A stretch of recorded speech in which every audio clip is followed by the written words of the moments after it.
बोला बोला छठी मैया की डीजे मनीष रक्सौल। अभी आप सुन रहे हैं हमारा म्यूजिक की शानदार प्रस्तुति। मन में छै श्रद्धावारा है उगी दीनानाथ खजुरवारा में, उगी दीनानाथ खजुरवारा।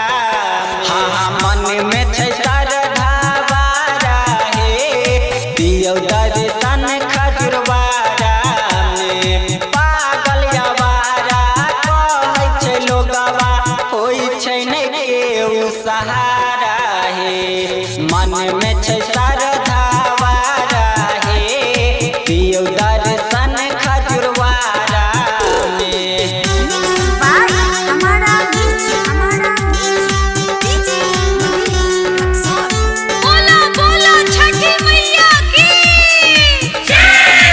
अभी आप सुन रहे हैं हमारा म्यूजिक की शानदार प्रस्तुति। मन में छै श्रद्धावारा है उगी दीनानाथ खजुरवारा है। मन में छै श्रद्धावारा है उगी दीनानाथ खजुरवारा। अन्हारा के आँख देलू कोरिया के काया हमारा पतिया न करै छी दाया।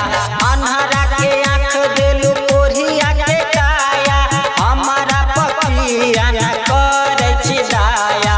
पानी कल जोरी हम खारा है, पानी कल जोरी हम खारा है। अयो छठी मैया खजुरवारा में। मन में छै श्रद्धावारा है दियो दर्शन खजुरवारा में। Music director Mantosh Tiwari. DJ Manish Raxaul. बोला बोला छठी मैया की अभी आप सुन रहे हैं हमारा म्यूजिक की शानदार प्रस्तुति। मन में छै श्रद्धावारा है उगी दीनानाथ खजुरवारा है।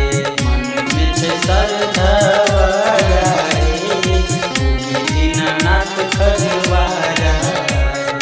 राइटर रूपलाल यज छोटू कहेला संजित संगम व्रत करेला। रूप ससुधीर यश कहेला संजित संगम परब करेला। हर थर कांपतानी जारा में, हर थर कांपतानी जारा में। उगी दीनानाथ खजुरवारा में। मन में छै